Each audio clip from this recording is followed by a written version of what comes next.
All right, we'd like to welcome everybody out to our fall workshop. Today we'll be discussing system services. We're going to have Dave go over all the digital resources. And then after that, we're going to have a little bit of a break. And then we're going to jump right into, after that, the autographics question and answer for Verso. And we will have 5 individuals from autographics here joining us. And so please share any question you may have, and do not be shy about it. If you have a question or you have an issue, please raise it at that time. This is going to be very informal, so please, if you have a question at any time, stop whoever's speaking and ask it, or type it in the chat, or whatever you need to do to get your question out there. And hopefully we will enlighten you about some of the services that we provide, and maybe make you aware of some that you didn't know we provide. And hopefully we can all come away from this learning something new. And also, if you have any suggestions, we are definitely open to that as well. So this morning we're going to kick off the system services by hearing from Heather. So Heather, it's your turn. Good morning, everybody. Can you hear me? Okay. I'd like to tell you what I do, and I took over Cama's position, and I do talk books. And what I do with that is the series is an Humanities of Kansas program that offer a variety of series to read and discuss. A library needs to contact me to make sure that the series they want is available for the time they need. And then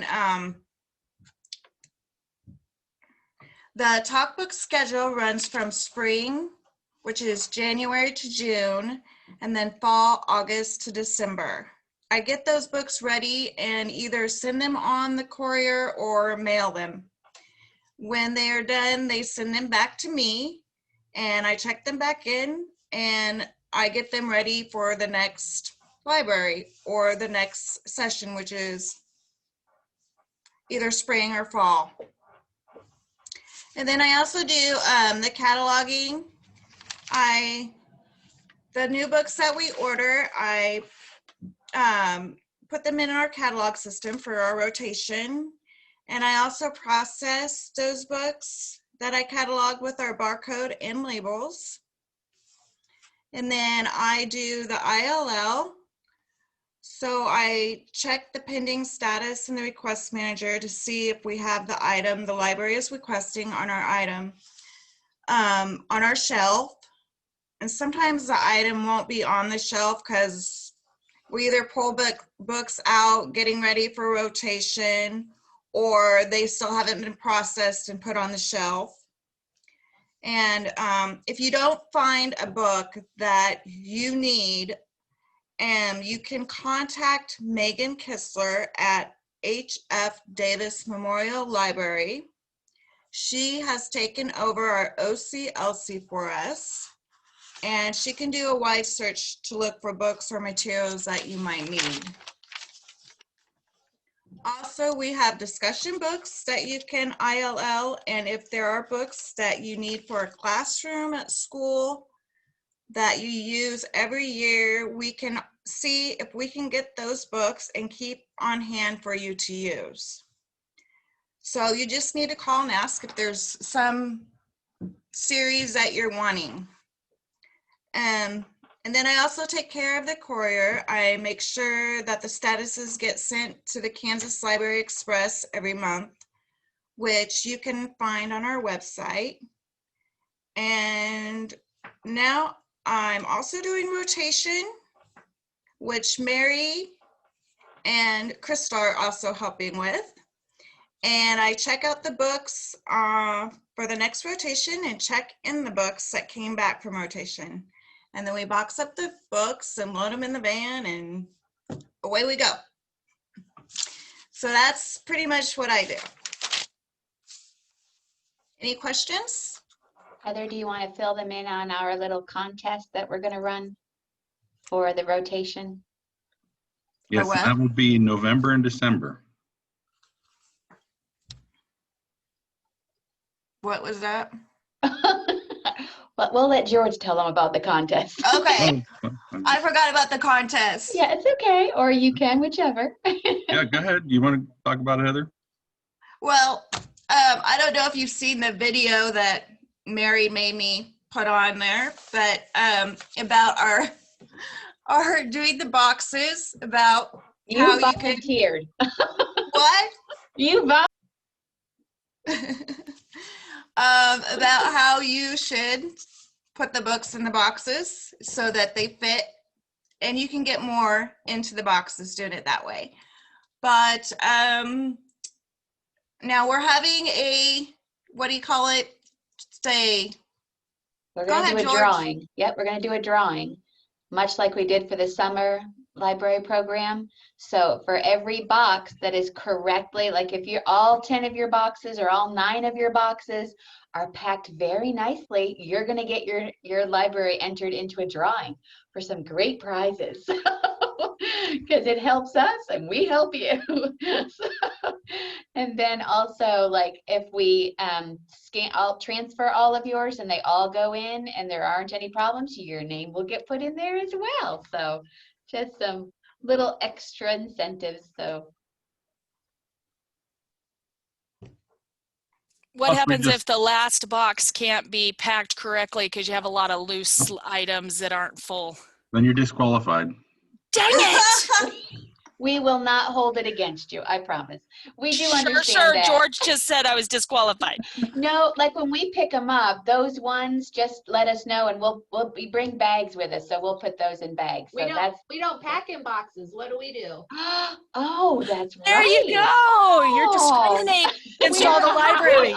There's discrimination right there. We're already in. Okay. We're already We will let in. you guys do 1 or 2 boxes just to show us that you can do it. Okay.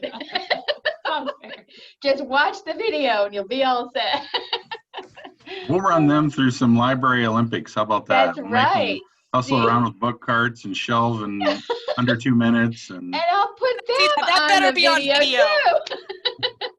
We can also do a Zoom session if you need to, because I've been doing this for a while. I mean, I do the same thing over and over. I start with the same stuff when I box it. So if you have questions, just ask. Heather's become an expert. Uh-huh. And if you'll notice on your boxes when they arrive, they're all taped up nicely. We thank Leah Marie for her effort in doing that to protect the weak spots. So, Yeah. any other questions for Heather?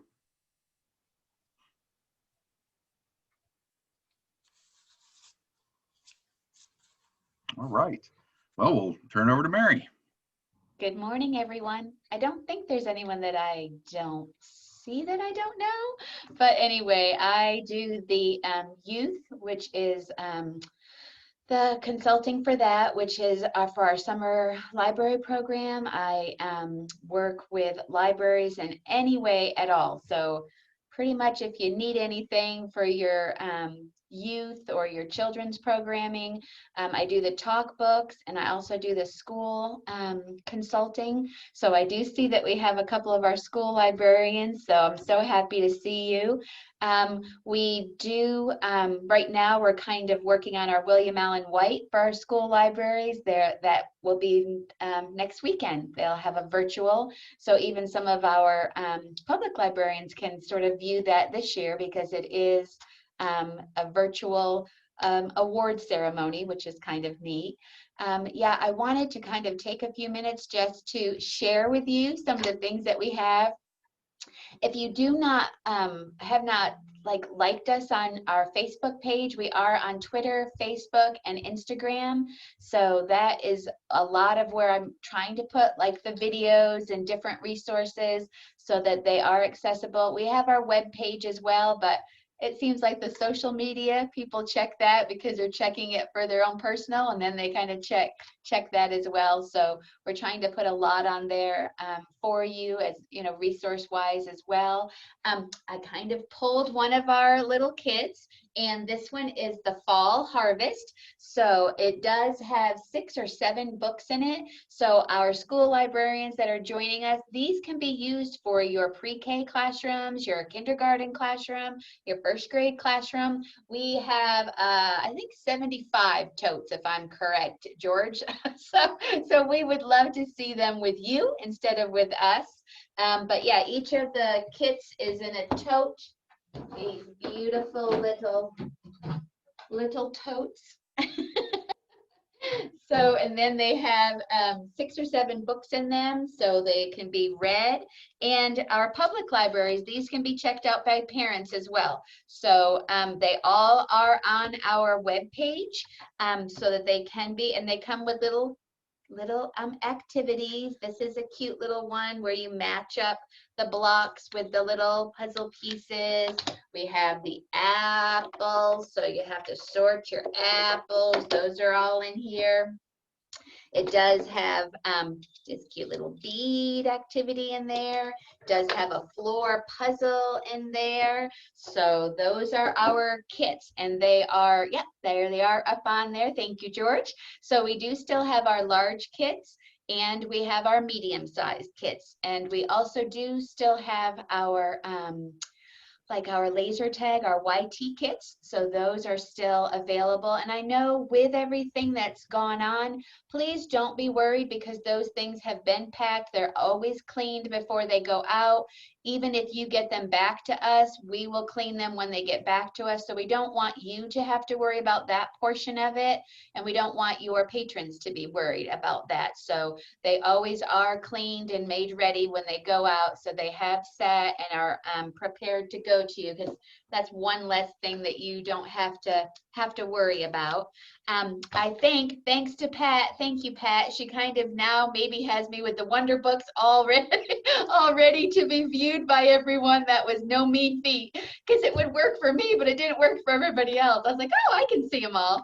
But now on Verso, you should be able to, in any heading, subject, all headings, just type in Wonder Book and they should come up. I hope so. If they don't, please let me know. But they are our new Wonder Books, and this is especially important for our reading disabled children. So those of you, the school librarians that are joining us today, they do have this insert, but the best part about them is that they look like a regular hardback book. So they're no different than any other book. So then those children that do have a reading disability or need a little extra help, they have that. So the story is read to them, and that is built in right here. Our libraries, we do ask that you keep the charging cord at your library.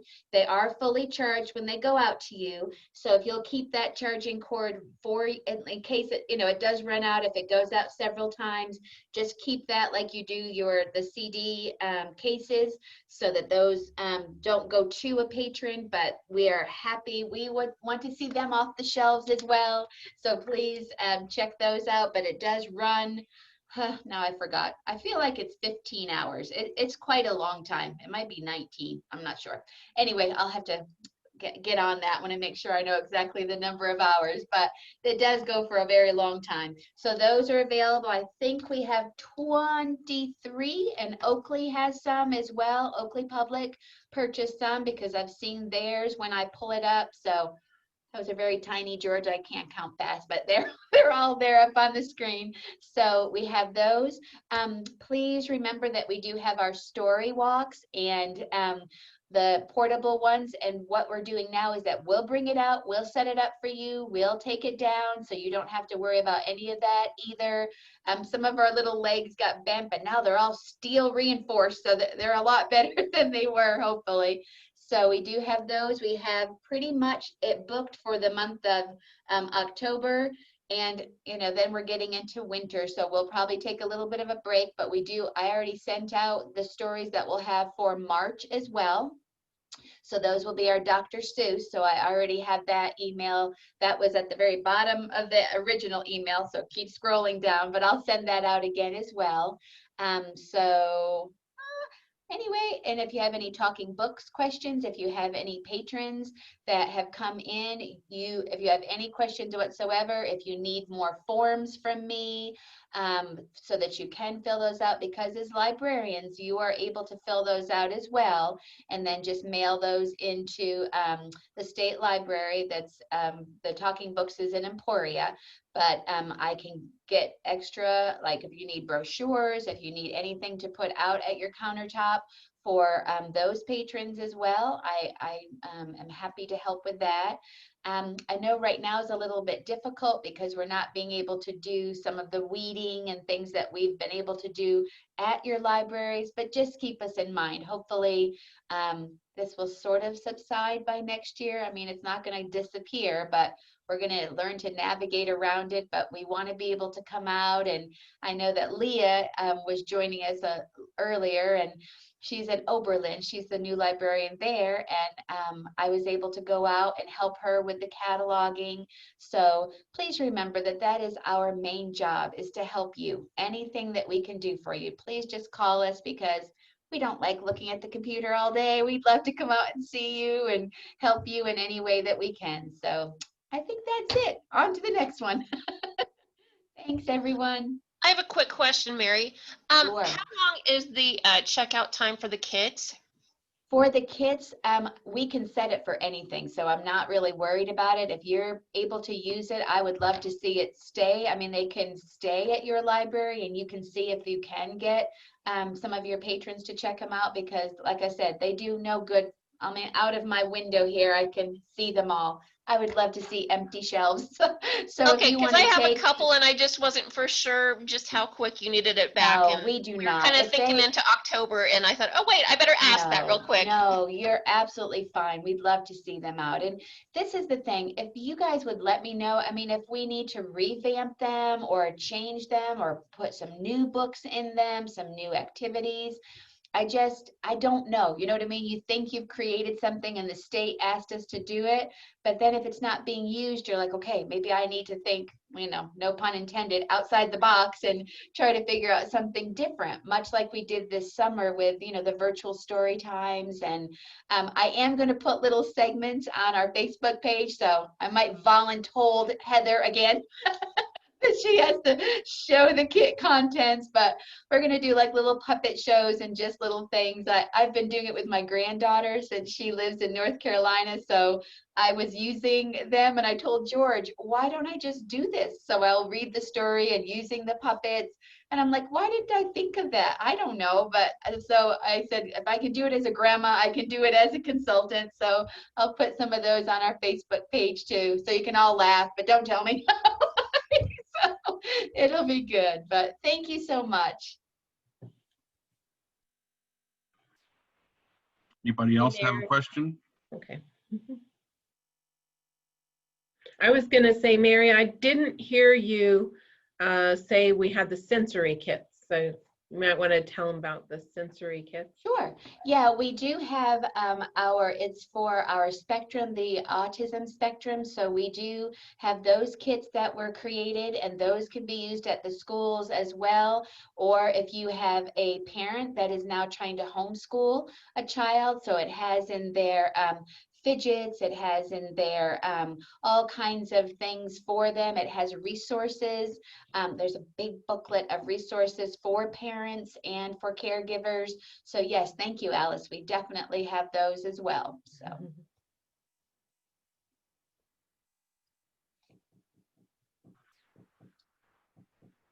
Okay, thank you, Mary. Any more questions or comments or? Yeah, I'm just floored, Mary. I didn't think of using the puppet kits that way either. I know. What a great idea. I What a said great I just idea. had to get creative as a grandma because she was missing us, and I was like, so I took the grandpa one and like one that was looked like it had blonde hair or whatever, and I was like, hello Evie, how are you? And Amanda was like, oh my gosh, you are on YouTube, because I uploaded it to YouTube, and she's like, she now thinks you're a YouTube star. I'm like, I am. That's awesome. What a great idea to use that though. Yeah, but the funniest thing is that like Evie, she's 4, and she likes it where the little characters are talking to each other. She'll watch the princesses. Like this woman has one that they subscribe, and they pay her big money to like move the little character arms going, "Hi, I'm Princess whatever." I was like, really? I could do that? That's awesome. That's Okay, a you great guys do idea. some, and we'll put them on ours too, and we'll just trade. Hey, Mary, I have a question for you. This is Melanie. I'm moving around too much, so I don't have my camera on. Oh, but that's I'm okay. listening. So have you sent an email out about the Spectrum kits yet? Because I don't remember hearing about them. Yeah, we had those several years ago, but I will find all the information. That was on the consultants page for the regional consultants. And then we went ahead and made, like every region got 1 kit, but we went ahead and duplicated them. So we have a total of 6 instead of just 1. So Okay. yes, I'll absolutely look on our Facebook page, because I'll put that on tomorrow morning. I'll just show everything that's in it, and then you'll have a video so you'll know everything that's in it. So Awesome. yeah. Thank you. Oh no, thank you. It's like we forget all the things we have, you know, so you kind of have to remember them and then kind of revamp them. So And that's where it's nice to do this so that we can remember ourselves and share. Any other questions?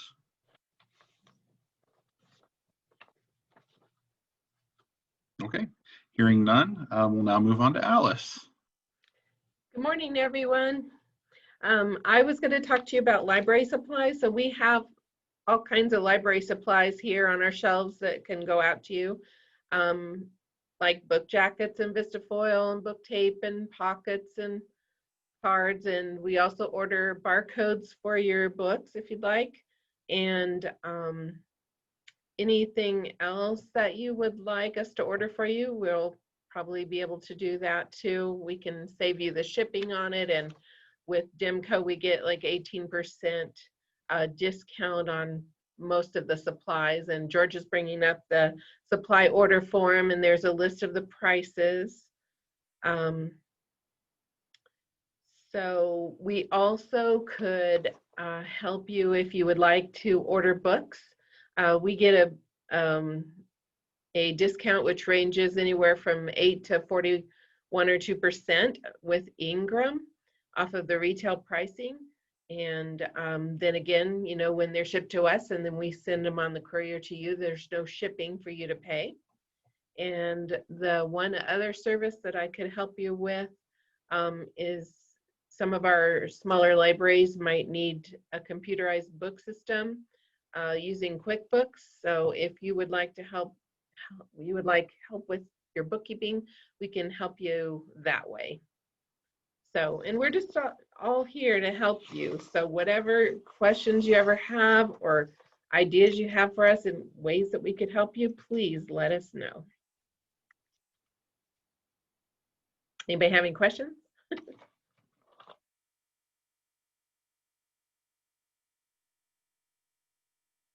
That's all I have then. Okay. Yeah, Alice is actually helping Jennings right now put together spreadsheets so that they can start doing their bookkeeping on Excel. They were buying software to do it, and really they didn't need the software. It was kind of a little more than what was required. So Alice is now helping construct those spreadsheets. So they're going to have an automated bookkeeping system, but it's going to be spreadsheets instead. So we can definitely help with anything and everything you need there in that regard. Any questions for Alice? And just a quick note about the Ingram. We definitely can help with that. You basically get access to Ingram, get in and order or put into a list what you want, and then we order it and take care of it. And one cool thing that Ingram does now too is, or they've done for a while, but we've been participating in just a couple of years now, is the processing, where the books come with the jacket on or the Vistafoil on, and it definitely saves a lot of time, and it's reasonable for having that done. So if you're looking to save some time or get staff, get some things shifted to staff members to do in the evening, if you want them to shelve books or read the shelves or something like that, and you want to be able to have your books come in processed like that, please talk to us and we can help with that as well. So Alice, I have a question for you. So I want to buy, let's say I want to buy a book cart. It's $400. It's not on your list. And you get a good discount, better than I would get. Can I order the book cart through you and you have it shipped to our library direct? We can. Okay. We can do that. I think if that's okay with George to have it shipped to you, we can do that too. But we do get a discount on furniture with Dimco also. Okay. So. I just have wondered that a few times. Yeah, absolutely.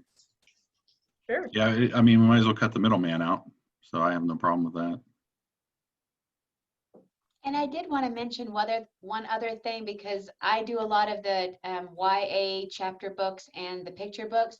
Ingram now has their list, so I don't have to go to Publishers Weekly, the New York Times bestsellers, all of the Kirkus reviews, and takes me 2 days to read through, because you want to select the very best. So now they have generated and populated these lists. So I'm like, whoa! So I'll go to them and then check down below to see. My big thing is I try to see how many other starred reviews they receive. So if I've got a book and on Ingram, if I scroll down to the bottom with all the description, if it's like starred review, I'm like, yep, gotta have it. So that makes me feel good about our collection development policy, that I can prove that one has, received all of this. So maybe your boards, I don't know how it works, or your director, it's like, I want to make sure that this was a great book. So that makes it a little bit easier. I just wanted to share that too.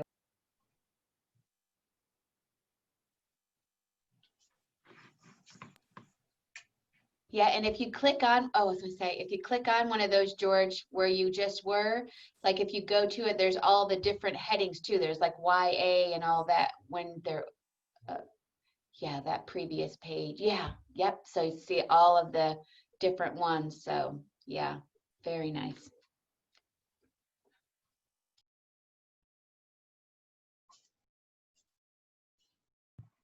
Okay, any other questions?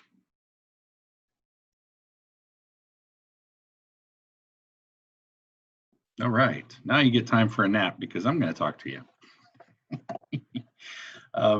So we do provide consulting services. Really, I think our bread and butter here at Northwest Kansas Library System is rotation, consulting, and really, I think providing CE and continuing education, or learning, as now we are calling it. And so we do provide consulting. Any questions that you have ever, please do not hesitate to call or email. And I know I've had some feedback where sometimes we're not as quick as we should be to get back to you. That's probably because we're scrambling to do research to figure out the answer. And so please give us a little bit of time, but definitely ask us questions, because you don't have enough time doing your job to do research on some things. And that's part of who we are and what we do. And I tell you, all I have to do is go to Mary, or go to Dave, or go to anybody here and say, we got this question, can you do research? And boom, they're going to be on it, and they're going to be figuring out the answer to help out. We also love to help generate ideas, do brainstorming, any kind of support or help we can do. We want to do it. And I do get definitely a lot of the questions about the law and policies and trustee training and things like that. But we can answer or try to answer any question you may have.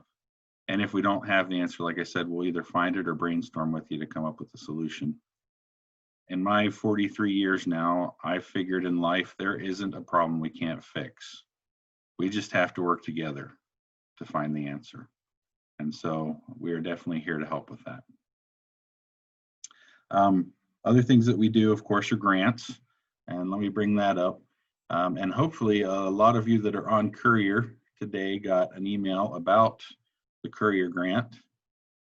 With the pricing on the Courier decreasing over the next couple of years, NWKLS will be picking up the cost of that for our member libraries. But whenever we get to the point where we will need that Courier Grant filled out, here's where you would go on our website. We have all the different incentive grants or competitive grants or whatever we call them on here, and you'll see there's our Courier Grant form. These are as simple as we can make them. Basically name, contact information, things like that, and then just a couple little questions that member libraries have to answer. Now, one thing I want everybody to be aware of is that the Special Programming Grant, Collection Development and Technology Grant are grants, and CE grants are grants for anybody who would like to get one. So if you're a school library, don't feel like you can't apply because you're not a public, you can. And we award these based on basically first come, first serve, making sure that the basic premise of the grant is being covered in your application. And then we will give grants away until we run out of money. So for instance, the Collection Development Technology Grant, I mean, you think about it, any material you want for your library, any technology you need for your library, we can help provide some funds to support that. And again, like I said, it can be school, academic, we don't care. Anybody that is in need can apply for a grant. Then we also, for the schools, I want to encourage you, we have the William Allen White Grant. This grant can be used to go to the William Allen White award ceremony. As Mary was talking about earlier, this year we have three school libraries that are going to be participating virtually, and we have provided funds for them to have their virtual activities that go along with that day that they'll be doing the virtual award ceremony. Mary, you want to take a second and talk about that? Yep. What we have done every year, and maybe some don't realize, of our public libraries don't realize what we do, but I also wanted to say that we do have 3 public libraries that support the William Allen White as well. I had sent out saying that if you'd like to have the whole collection, we can provide that for the public libraries as well. So we have Norton that does that, we have Hoxie, and we have Goodland. But we do want to extend that invitation to any other public library as well, because sometimes now with everything that's going on, there may be some of the students who are just strictly homeschooling. So they might come into the public library and want to participate in that program. But yes, we've been running that, I'm going to say 6 years, George, 7. I mean, it's been a while. It's been a while. Yeah, and very successfully. I see that we still have Jane with us from our school library, and Leah. So I know that for Leah, it's brand new, but I think Jane could probably speak to the fact that the kids love it. And one of her students was an ambassador, I think 2 years ago. So they picked our area, and that child got to go to the actual award ceremony. And I know this year it's a little different, but at least it's accessible to everyone online this year. And if I did not send the link to our public libraries, I'm sorry, I'll do that. I might not have. I might just have sent it out to the schools. So I will make sure I get that today. I try, Beverly Buller is the one that is kind of, I think she's the head of it now. I'm not sure. I guess she does all of that. There's also at Emporia State, I forget her name now, but she's the new acting director of it as well. Very nice woman.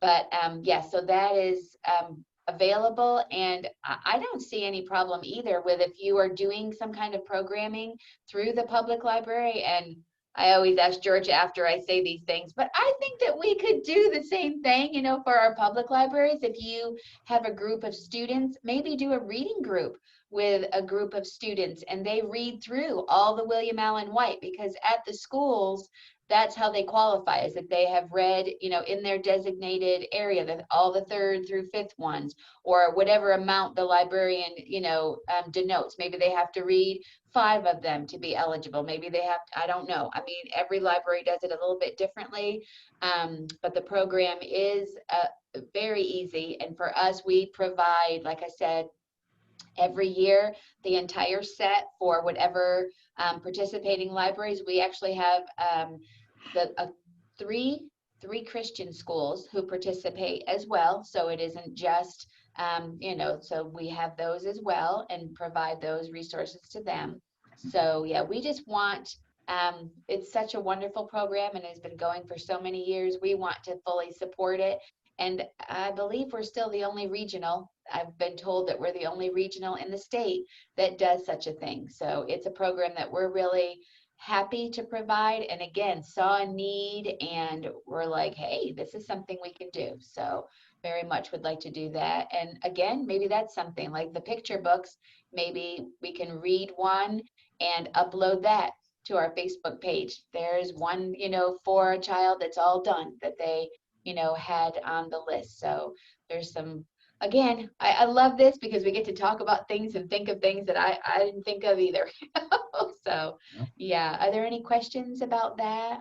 Did you say you do provide the sets to public libraries, or that's just to the school libraries? Nope, we did. I opened it up to the public this year as well. I sent out an email and just let them know that if they wanted the full set of them to let us know. And George allowed me to purchase that for those libraries. So yeah, and what we did this year, because of the kids not being able to go to the actual award ceremony, 3 of our schools, Weskin, Hoxie, and Northern Valley, applied for the grant to go to the ceremony. So in lieu of that, they're doing activities. I know that John Vincent, he emailed me yesterday, and they're going to the Little Jerusalem, like they're traveling as a group there. Then they're going to go back to Long Island and have a movie and like a little sleepover there. So, I mean, our librarians are always thinking outside the box, and I love it. So just things that we don't even know about until we, try to ask, what are you doing for this or for that? But we're still providing the t-shirts for all the students that would have been going as well. So we've done that every year too, for those children. And I think if I remember correctly, I had 20 from Weskin, or from Northern Valley, and then there were 13 from Weskin, and I'm not sure about Hoxie yet. They're going to get their numbers to me. So yeah, there's quite a few children that are qualifying from those, but it's just one of those things that we love to do. So in lieu of, like I said, them not being able to go to the award ceremony, George let me purchase a set of the William Allen White for each of those 3 schools that will be given away. So they'll have a drawing for their children that evening of their event. And like, it'll be the 3rd through 5th. So there's 10 books in that little set. And then there's of this year's. So they will have that to take home with them. So, I mean, it's things like that then they tell their friends, and their friends' parents tell somebody else. So it's, we have to just try to think of new ways to get, an older program a new, revitalized or, made new. So yeah, Sharon, if you would like that, I can still order that set. I always say, right, George? I've already ordered them. I just didn't know that.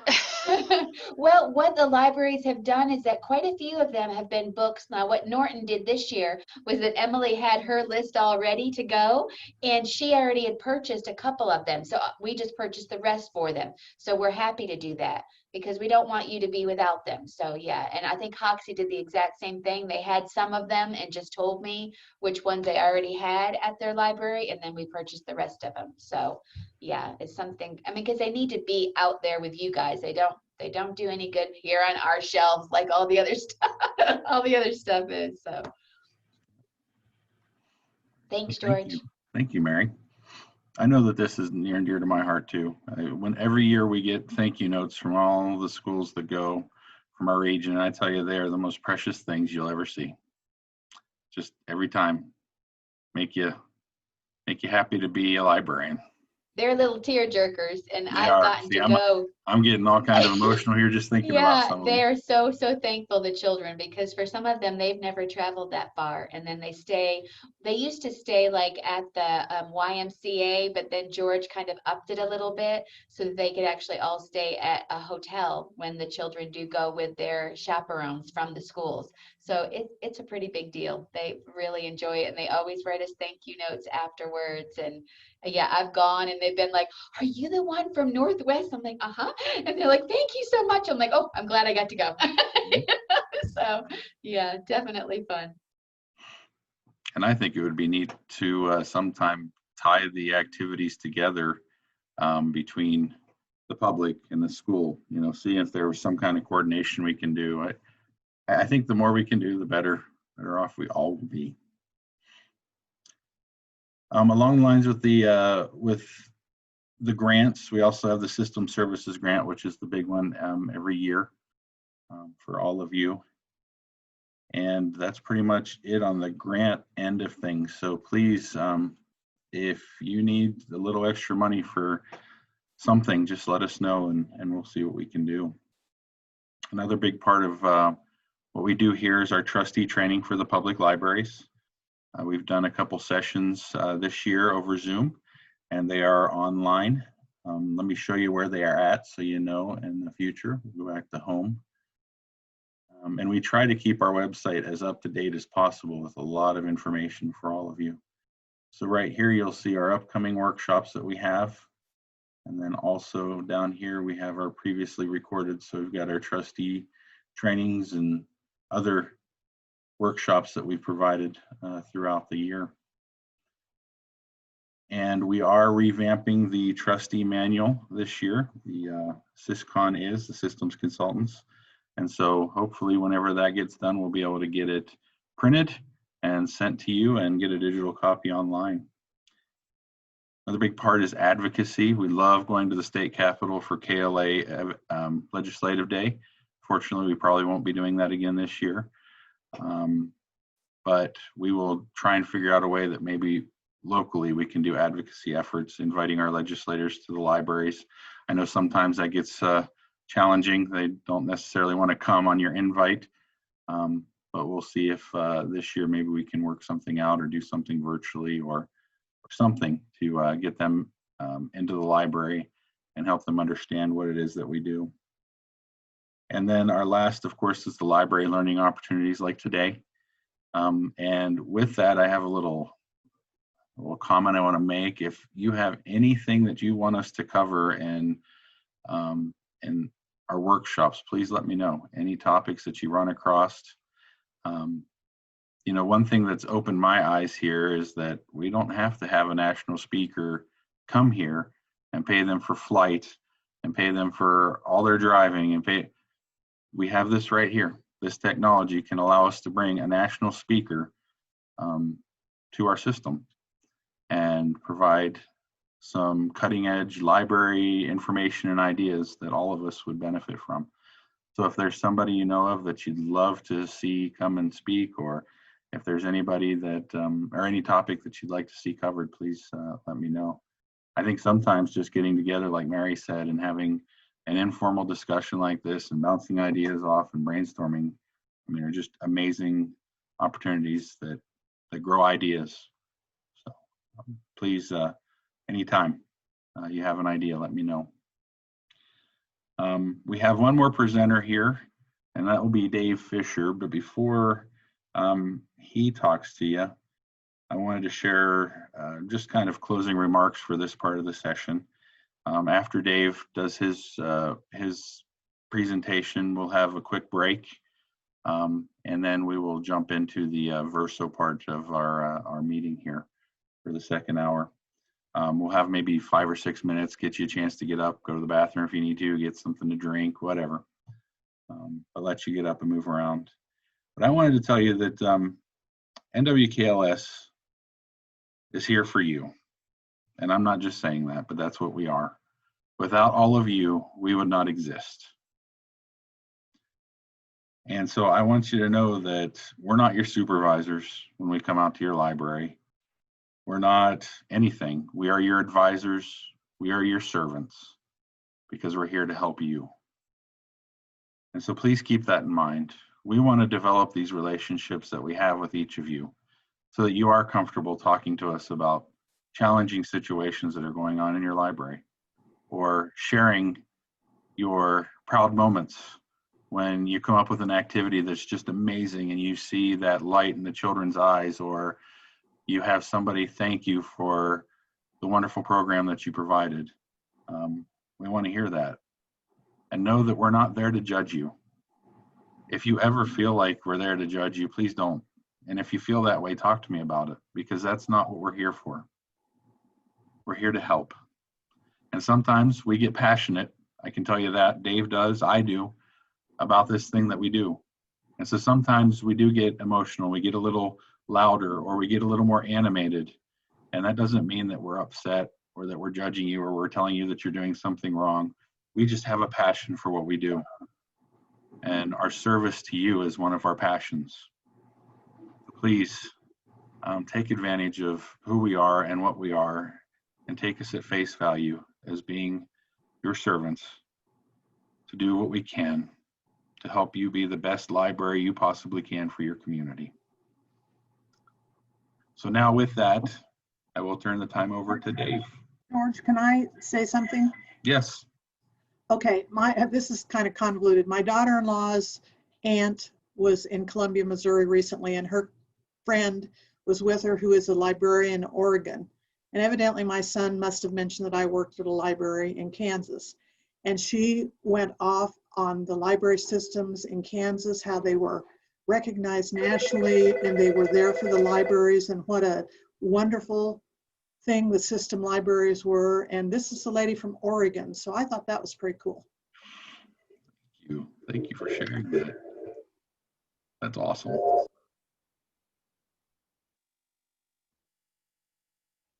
Hello, everybody. Well, a lot of you know a lot of what I do, but I've been still making notes to myself as we're going through this, and other things that pop into my mind of things that I help take care of and manage for the system and for all of our libraries.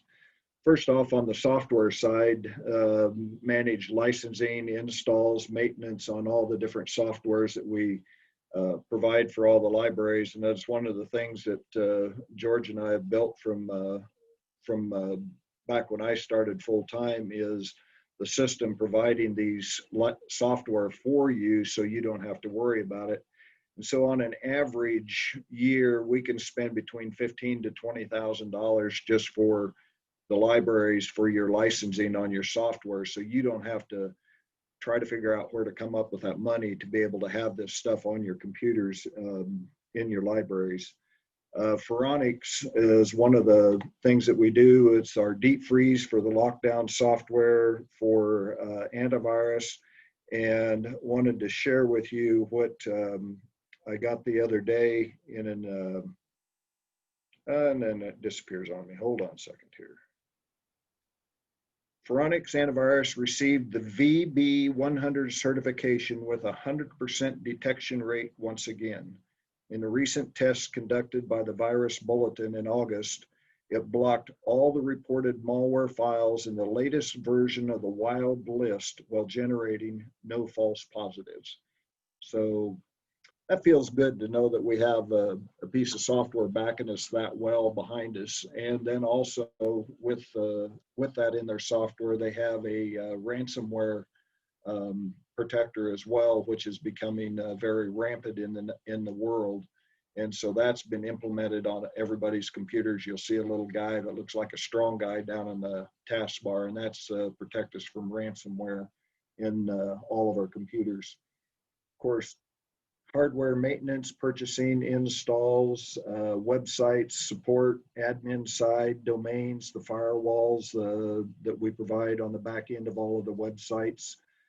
Office 365, admin side, installation, maintaining, cameras, that's become a big thing in our libraries and a unfortunate need in our libraries, security cameras, maintain, support, MiFis that were implemented, another thing through NWKLS to support with our libraries to give patrons another means for internet service when they might need it.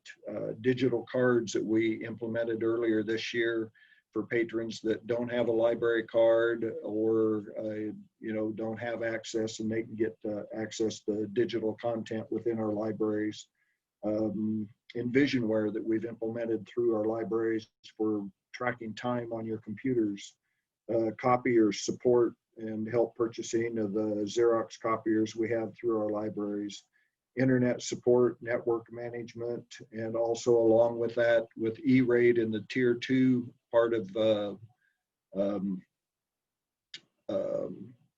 networking, and help provide those things for the libraries, in which this year Goodland and Colby have been working with that and implementing new hardware into their libraries to where it's manageable from the cloud, like Phoronix and everything else is, and working on that. Do Amazon ordering for the system and for the libraries. We have the umbrella filter that's through Cisco's, helps us make SIPA compliance and to protect patrons from certain sites and from some of the other malwares that are out there. Maintain inventory with software of all the hardware in all the libraries to kind of keep you apprised of when it's time to maybe change out a system. 3D printers, then also Sunflower admin and purchasing for 39 of the libraries out of the state. Out of 75 purchasing libraries, I purchase for 39 of those libraries throughout the year, and do Hoopla support on the back end side for all of our libraries, and then provide your monthly statistics and stuff there. I work with the state library every year to furnish the reports for Hoopla for Sunflower, so the librarians, you don't have to try to round up all those numbers, and I just work with them and give them all the numbers and they punch them in, so that's all taken care of for you.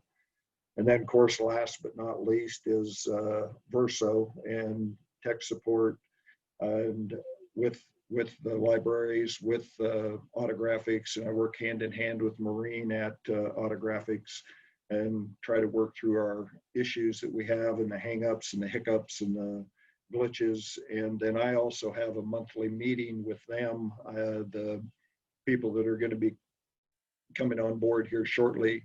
I have a monthly meeting with them and we discuss the issues, the problems, and they tell me things that are coming up or other things that are going on, and relay back to you and try to fix the problems. And sometimes it takes a while to work through certain situations, but and speaking of here, I think one of them's coming in right now.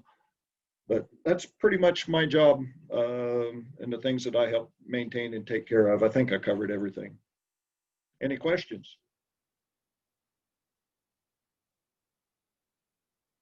Good.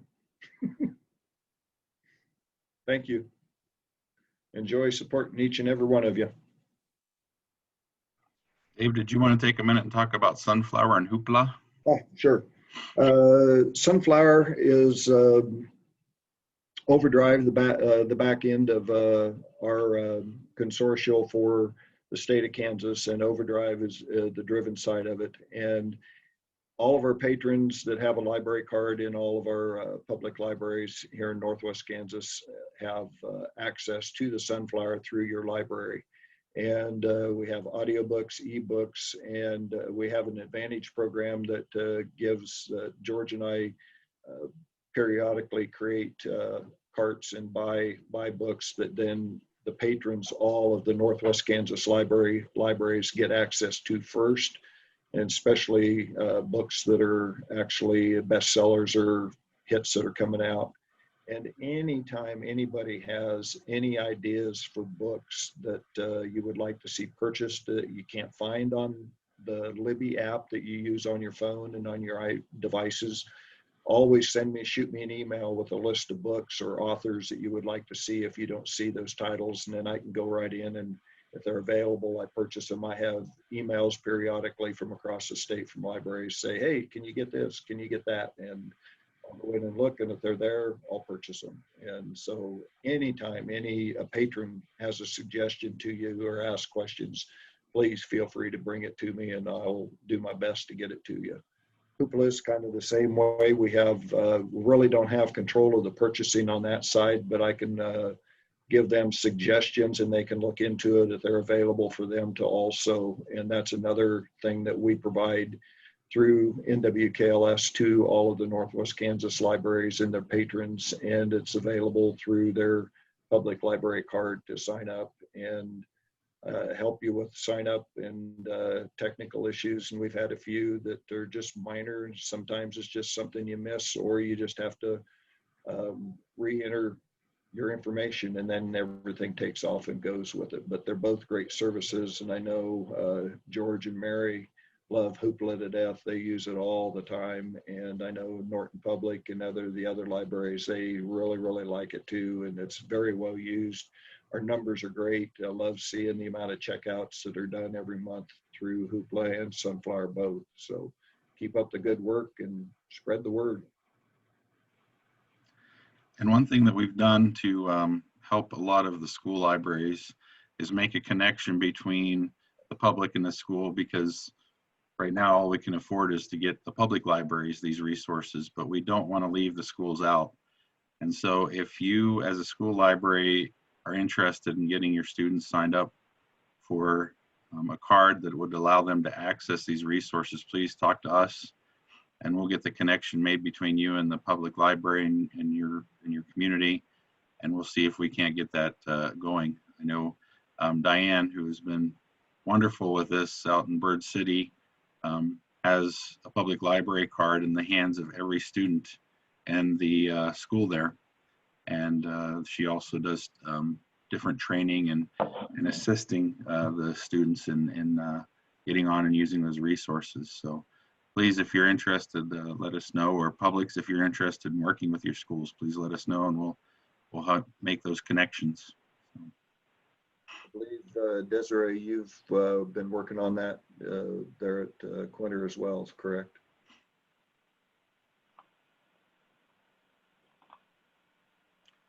Okay, well, we'll take a quick break, like I said.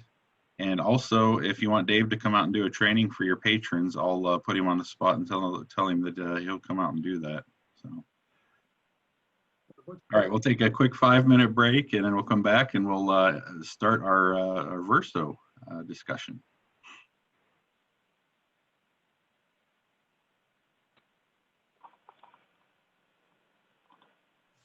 Dave, we did have a lady that wanted Iris Johansson's Chaos, the new book for Sunflower, and I didn't see it yet on there. But a lot of her other books, but this one just had come out. Did you see that? Or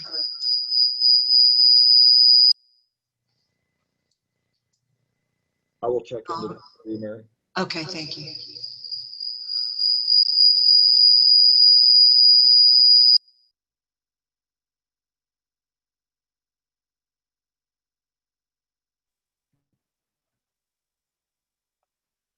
Hey, Dave. Hi, Maureen.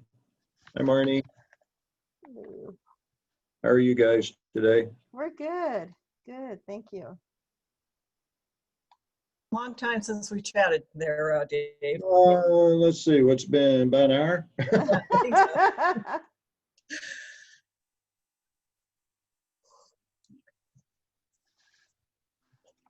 Wake up, Ted.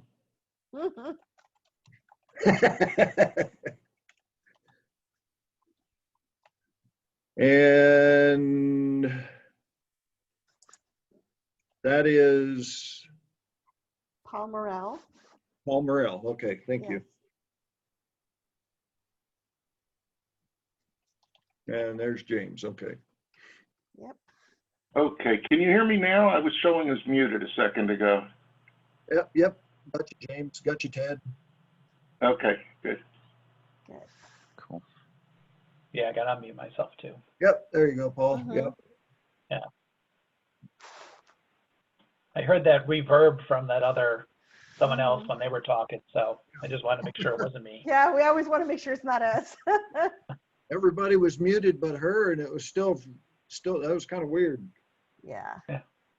There was two of them. I don't want to be that person in their office, but I've been that person. I make sure I'm not that person anymore. I think everyone's been that person. Come on. Oh yeah, we've all been there. Yeah, we just kind of transitioning over, so everybody's taking a quick break real quick, and then we'll let Okay, you guys introduce yourselves and yeah. tell us what you do and what area you're at, and then we'll let them ask questions. Okay, and then, so what I'll introduce myself first, and then we'll introduce the team, and then Ted is actually going to be giving a summary of what Okay. what we're doing, and then I'm going to turn it over to Paul to moderate the questions, and Maureen will be assisting also. But it's just Maureen did a deployment this week of mid-tier Portsmouth, so she's been really busy. What she says. Yeah, so it's exciting. I don't know. Sometimes I wonder if she's just really that busy, or if, I know. Implementations, help desk, details. I was I'm too really afraid to just call her sitting this here. week. I'm really just sitting here eating bowls of ice cream and watching that daytime TV, But you haven't gained weight, so I need your secret. Okay, I'm not eating bowls of ice cream, but Oh. no, I don't gain weight usually. Good for you. Low-fat yogurt. That's what it is. Yeah. There you go. I think It's nice to see all your faces. Yeah. Now I have faces to go with names. This is great. Right. That's always the thing, it is nice to know, you hear a name or whatever, but when you get to see who they are, that's nice to help you visualize. Absolutely. Yes. Well, I was going to say, I've spoken with Georgia in the past, but it's been a couple of years, but yeah, I don't think I've ever seen your face. So. No, same here. I'm like, hey, there's Ted. Yes. I don't think I even saw you when I was out there a couple of years ago. No, I wasn't there for the workshop. Yeah, so it's like came all the way to Kansas, and I still didn't see you face to face. Oh, wow. Yep. I'm such a slacker. Yeah, I know. Just like me, This is great. What's the one from Kansas again? Don't worry, Dave talks about all of you guys all the time, so we feel like now at least we have a face to go with the name. Good. Well, some of you guys I saw a couple of years ago, but some of the faces have changed, I'm sure. So, But especially Ted Koppel, because I was like, hey, I know him. Oh, Well, I maybe gotta not tell you, that one. I was up at it was the Tennessee Library Conference a couple of years ago, and we've got a bunch of libraries in Tennessee, and I've talked to many of them on the phone. This woman comes up to the booth where I'm sitting welcoming people, and she says, "Oh, you're Ted Koppel. You don't look like you sounded on the phone." What can I say? Good. Oh, that's great. Yeah. Well, I think you look like yourself, so I would agree. Yeah, you look like a Ted.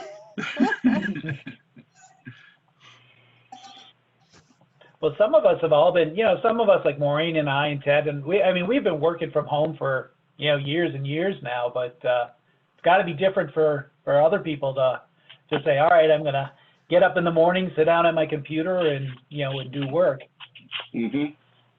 Yeah, it was really challenging when I was doing it and my kids were home because, man, you'd get going into something and then they'd come over, hey, Dad, can you do this?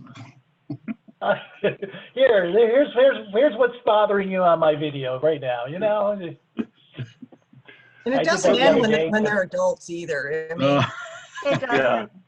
You get, you're they're just better, like, but they'll go away. still be like, Mom, I'm working.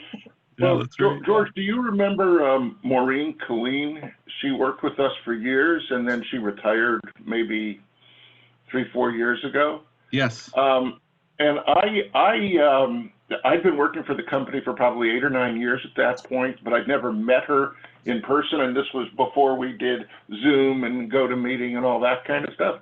Mm-hmm. So she and I met for a demo, and I actually picked her up at a hotel, and I said, "Oh, so that's who you are." So it's funny how it works. Yep. Man, that's the other thing too. It's amazing to have seen how many people have come and gone through your company now. Not bad. I mean, they've just retired from the company now. Yeah, yeah. So I People think like, of Mark and Steve. oh, Steve I'm having a Green. problem thinking of the person who was our Well, salesperson. there was Steve Green, who in Canada, and then you may or may not have known Lynn Shrewsbury. Yeah. Mm-hmm.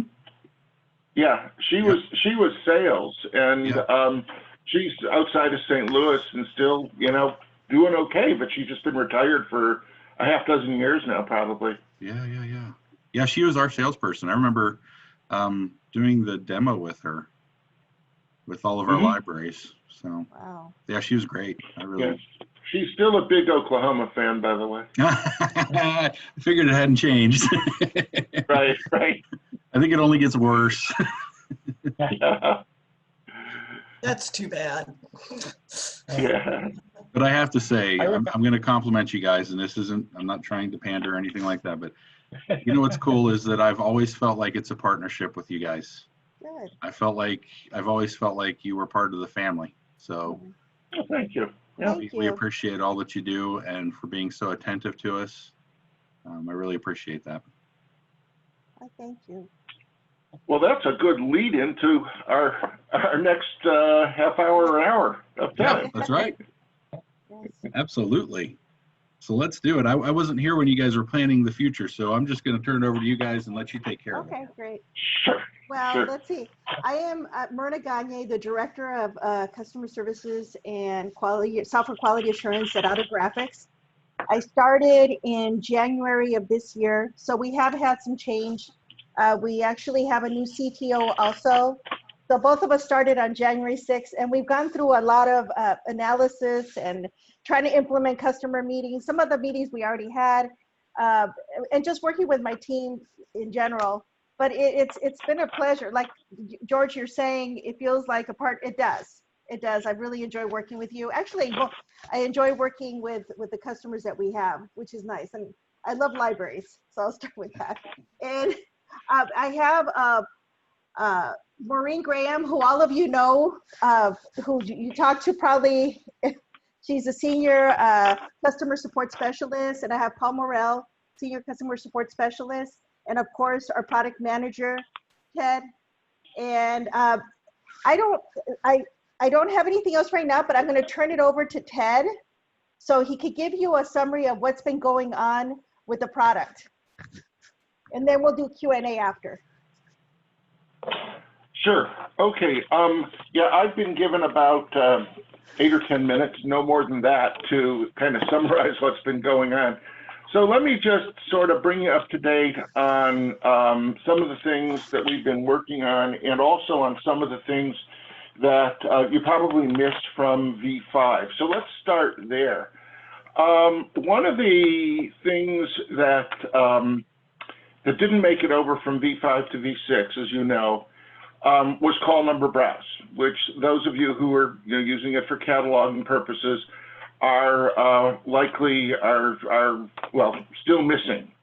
I want you to know that actually just yesterday afternoon, I was in a meeting, a planning meeting, and that is coming back. I can't give you an exact date. I don't know if it'll be Thanksgiving or Christmas or whatever, but they're hard at work on getting call number browse back as the ability for you to check call numbers as a staff person when you're doing your cataloging work. Another thing that we have been working on, I don't have a good date for you right at this moment, but it's the return of the control keys, the function keys, so that you're able to navigate by hitting the control keys as opposed to having to click the little circle buttons or one of those. So that's like so many things, once you start digging into it, it's a little bit more complicated than what we had expected or planned for it to be. But that is something on the list. I don't have an exact date. I would like to say near the first of the year, but I could be wrong on that. So just to reassure you that that is definitely, it will be coming back, and it's just a question of how can we get the resources to make that happen.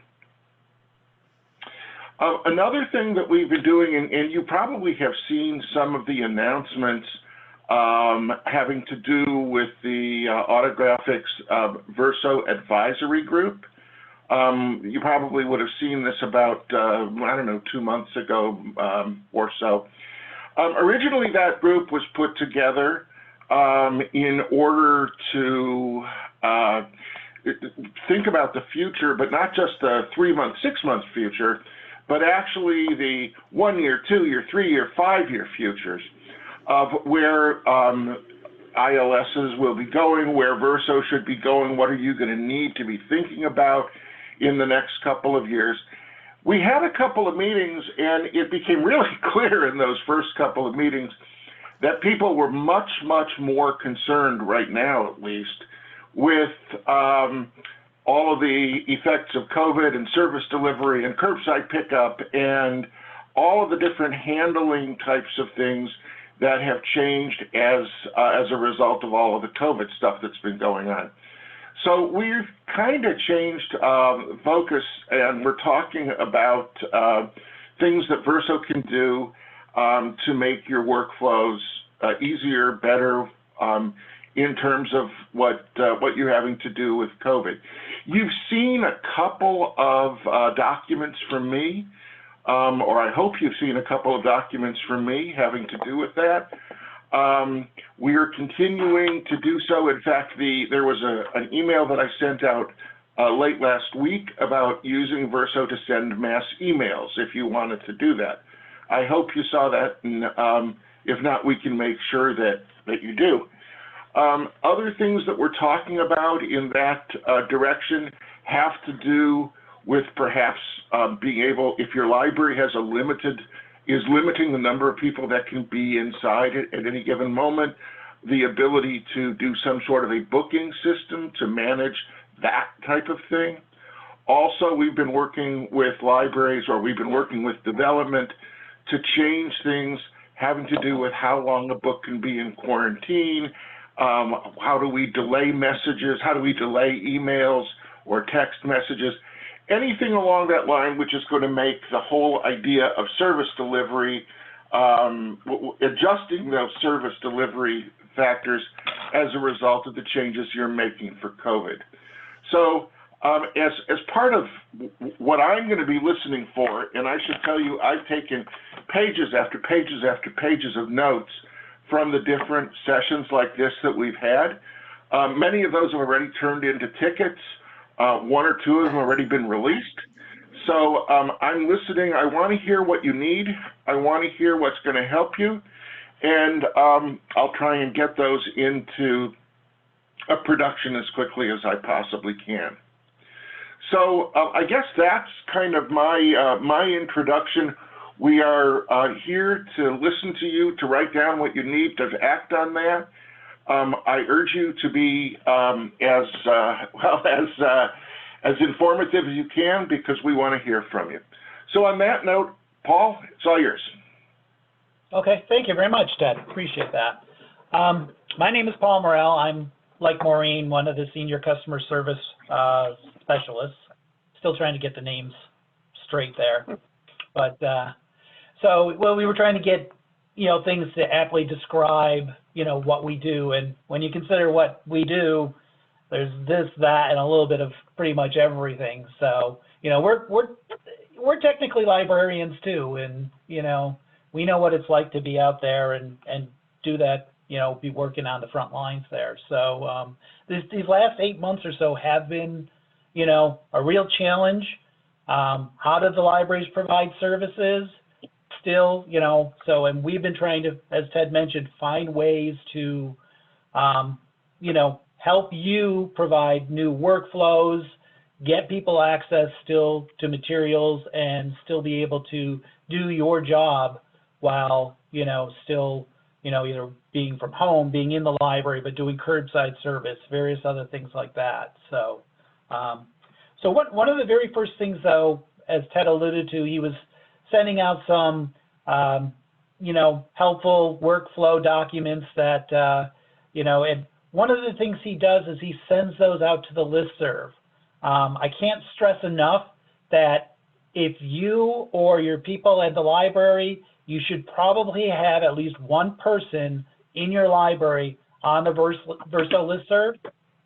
If just let us know, send us an email for your library, because the listserv is the way where you get release notes.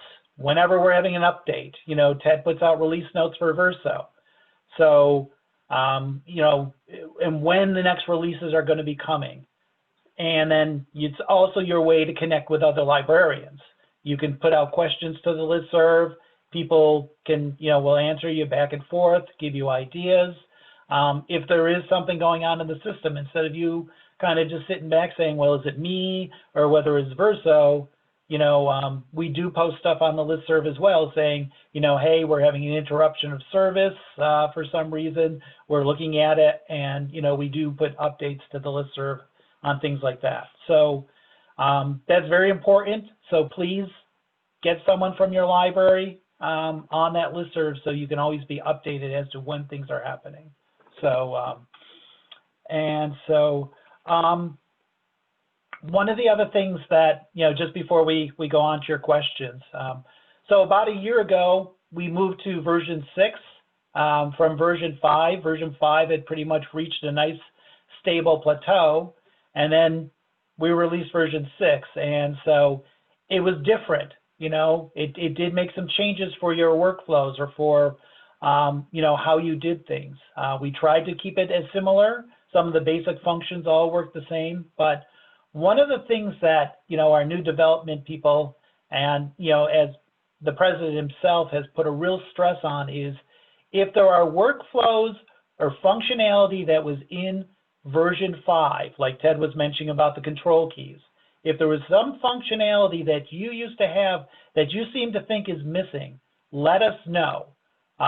You know, especially if it was an essential workflow for you.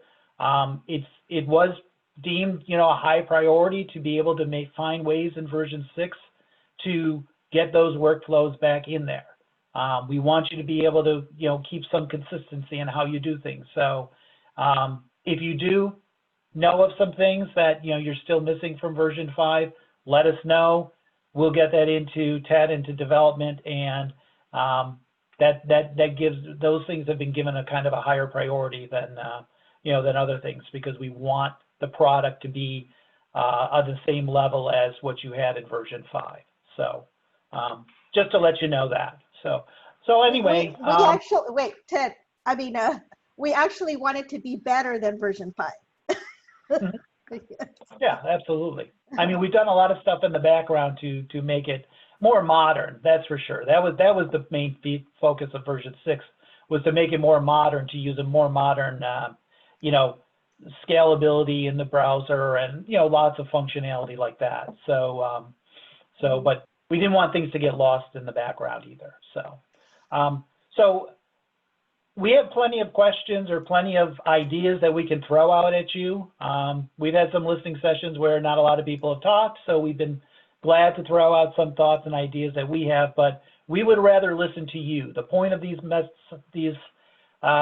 listening sessions is for us to hear your problems or your comments and to try to, you know, either give you an answer or to, you know, take those comments and we'll create tickets and see what Ted can do to help get that into the new, you know, any new releases that we have. So, so I'm going to just ask if you want to unmute yourself.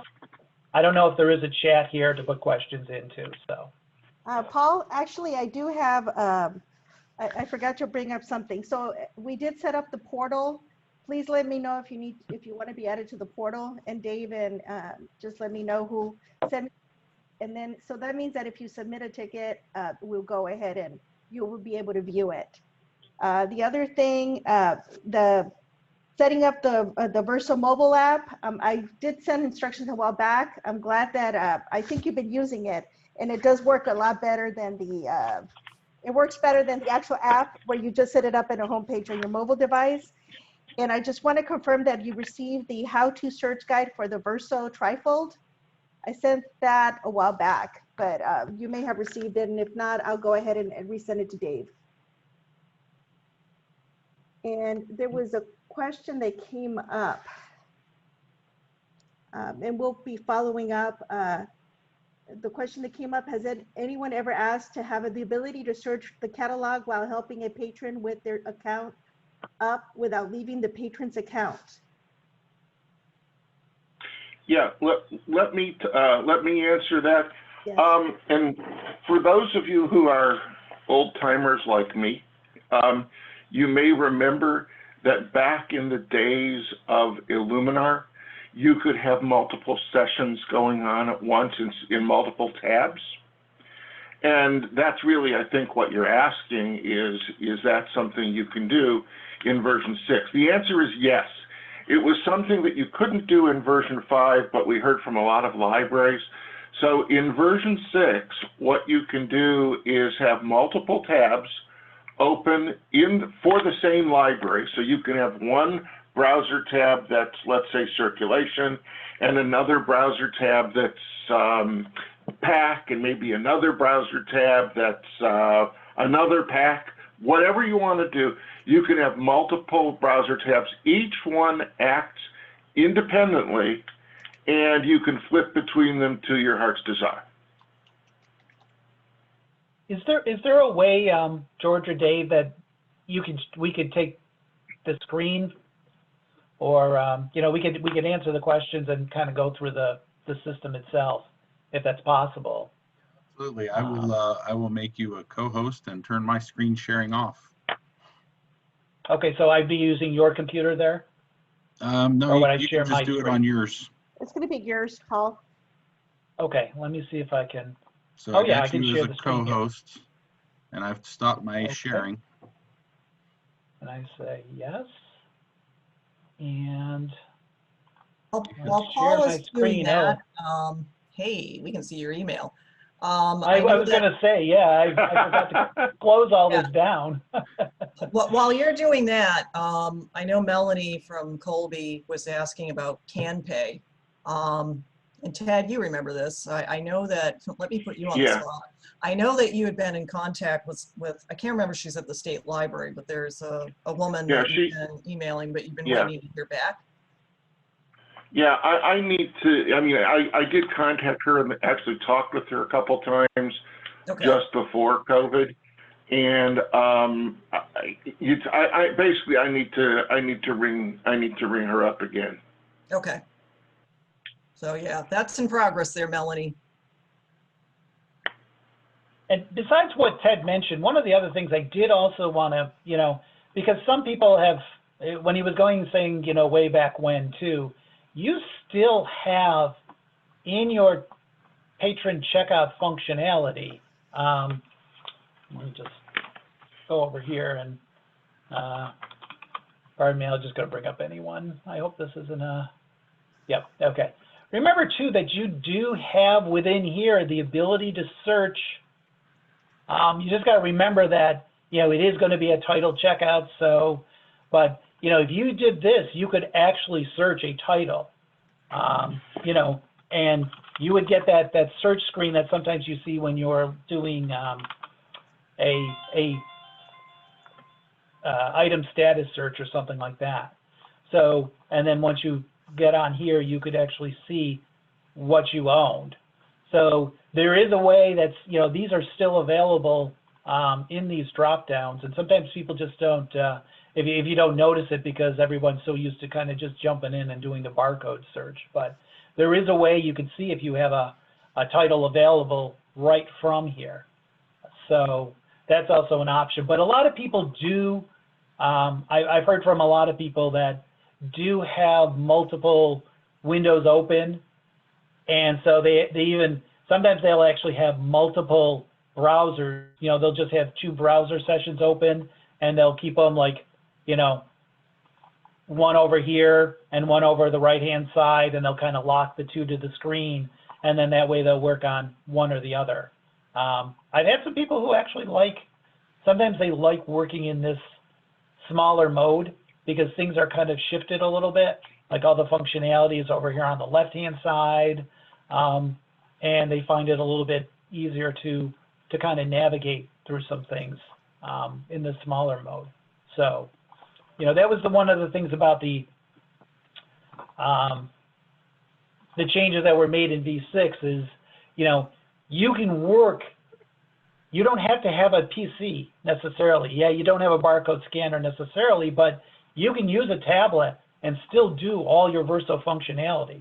You know, I mean, you know, in Verso itself, you can do a lot of this. You just don't have the plugins like printing or, you know, AGCAP. But, you know, from a tablet, or if you were resorted to, you could actually do it on a phone and still check out a book technically, or, you know, look up things. So, you know, that does, you know, that is something that's there as well. So, so was that the only question that you had there, Myrna?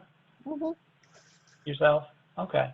Does anyone else, you know, have any direction they want us to go in with some of these things? And Maureen, you may have some things that have come up, because I know that you're dealing with some of the help desk questions that come in, or current issues.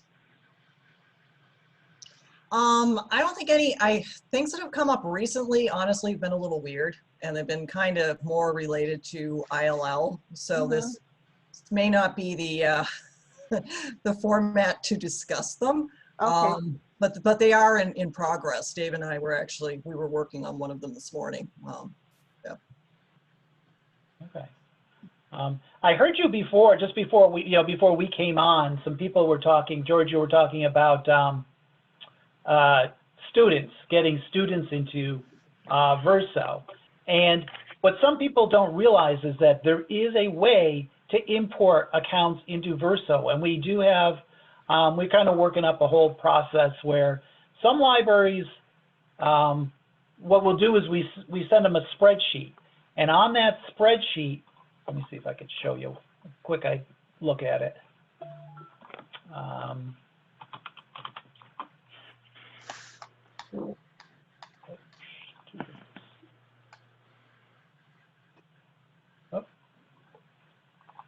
This is a standard design that we have to actually import patrons into your account.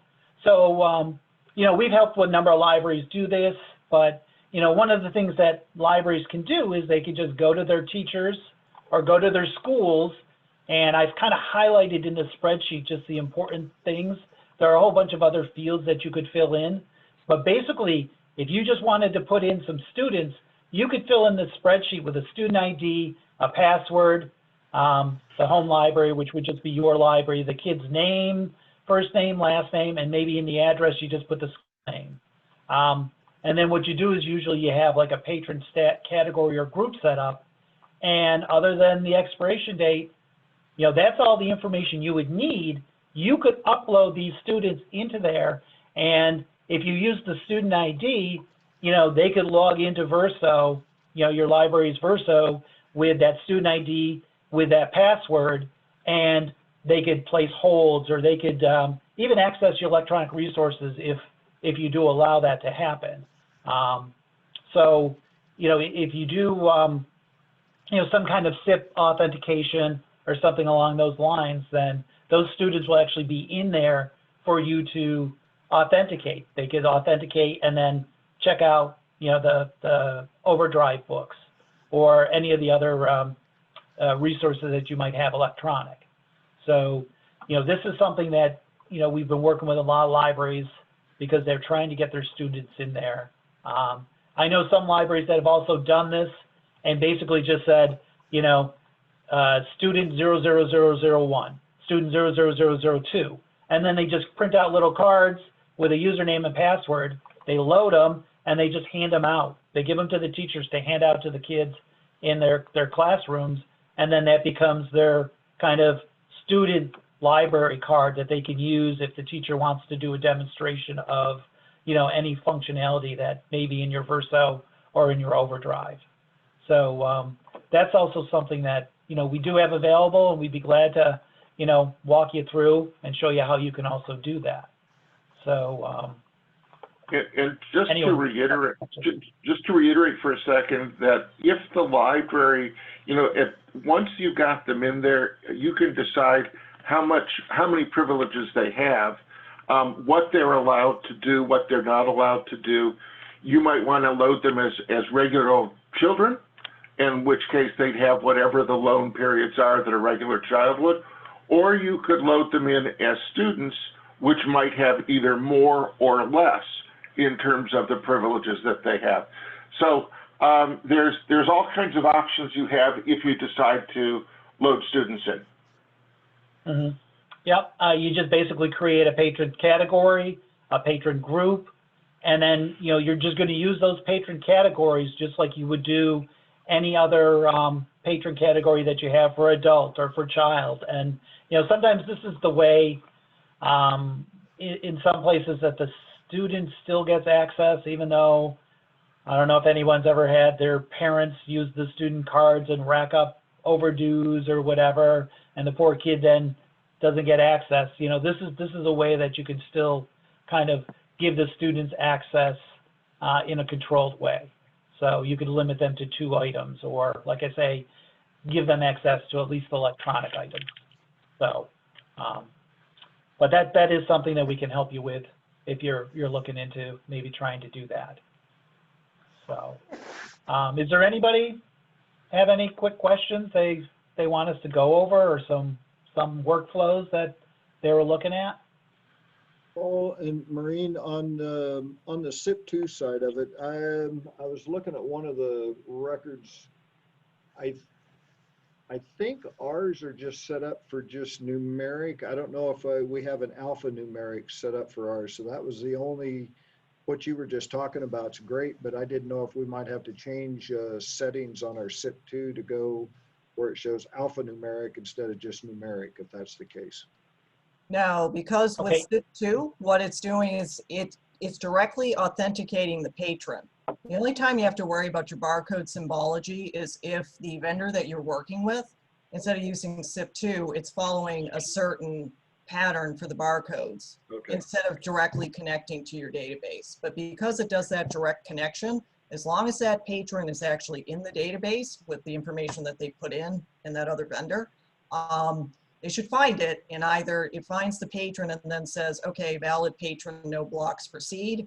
Student owes a bunch of money or whatever, then it's like, yeah, you're a valid patron, but you owe too much money, so do not pass go. So yeah, you're good. All right, thank you. Yeah, because some vendors will, sometimes they'll mask, they'll say, oh, my library uses an account that always begins GOOD, then a number. So sometimes you told the vendor, always make sure that they also begin GOOD. So then if you're using SIP2 though, you really don't have to worry about that. You can just say, if that number they punch in is in my system, just allow it through. And so in that case, that will do that. The only thing that, that I should mention is if you do have a setup like this, you do want to make sure that your student IDs don't interact, don't somehow overlay a person already in your account. So you may have to have, I know some schools, they've actually loaded multiple schools. So what they do is they put a 3-letter prefix for the school, or a 4-letter, prefix at the beginning of the student ID, so that it doesn't actually overlay someone else's account here. So that is something that you'd have to just make sure that you don't do. So okay. Bird City, that's what they did, is they put the initials before it to designate that was actually a school card, so we could distinguish on them. Great. Yeah. Are they just punching them in by hand, or? Yeah, Diane had been punching them in by hand. But now this is yeah. No. Thank you. Yeah, absolutely, absolutely. If you just get them as a big batch, if the teacher just sends you a roster from the school's system, you can certainly do that and just load them right in there. So, but okay. Yeah, there. While you're there, Paul, there was a question about making an account solely digital. In other words, no borrowing privileges. And yes, you can absolutely do that. Paul's going to hopefully take you to CircuitMin, and this is I guess, kind of a review. Some of you may not have looked at this for a while, but if you are in your CERC parameters, actually, let's take it a little bit from the top.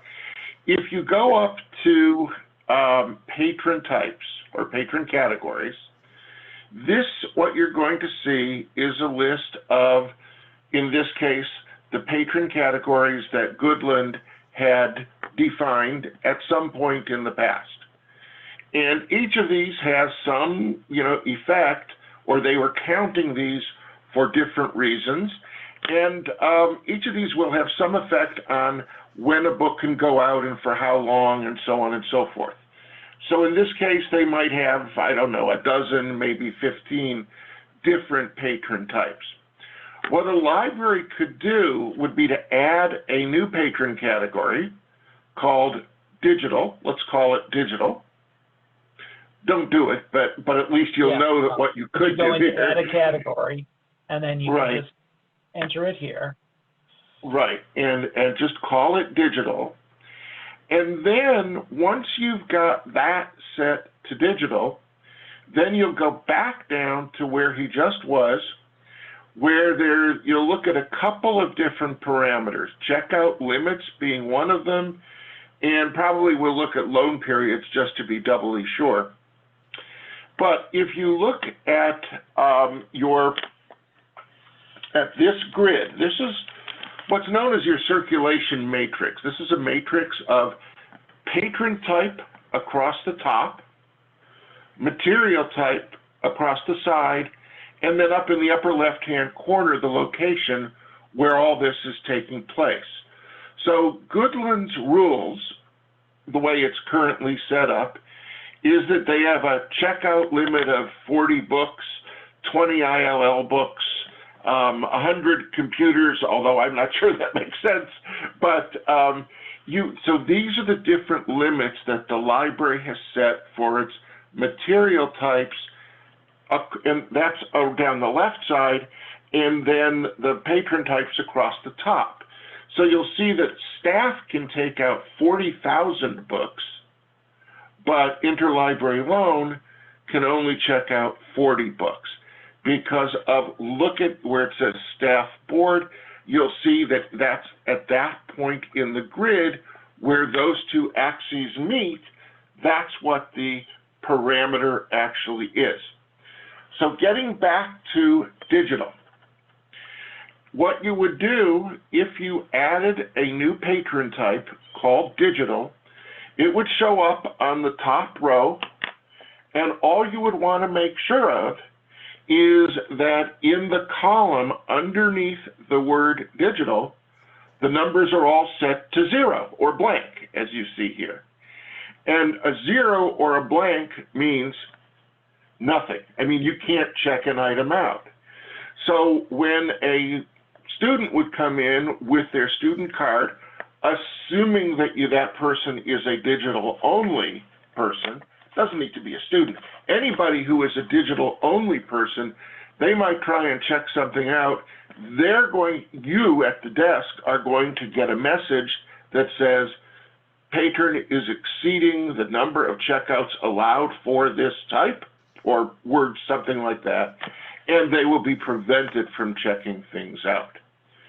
So it's basically setting up a CERC patron category, and then going to the grid and making sure that the column is set to 0. And then one of the other important ones is also if you want them to be digital only, no checkouts.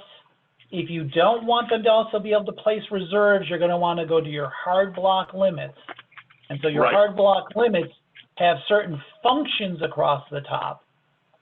And so by that patron category, you would just say, 0, because you don't want them placing holds in your system. You don't really want to have them touching anything, physical. You want them to be able to just use your electronics. So these will only affect things in Verso. They won't affect anything electronically, though. It won't affect, the number of ebooks they can check out, or the number of resources they can access. It's only physical Verso things that any of these parameters would affect.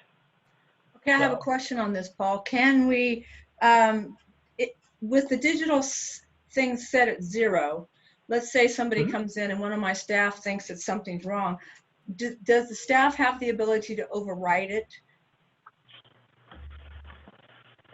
For checkouts, yes. For this kind of thing? Because I really wouldn't want them to say, oh, well, we must be wrong. We'll just override it. And all of a sudden, on this one for digital, I'd rather staff not be able to override anything with a password. Because a lot of times it says, fill in your password and override it.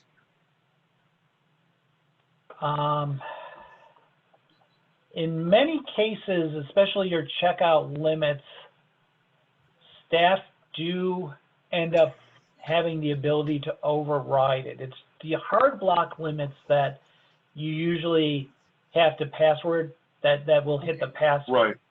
Right. What you could do, I'm trying to think of a way to,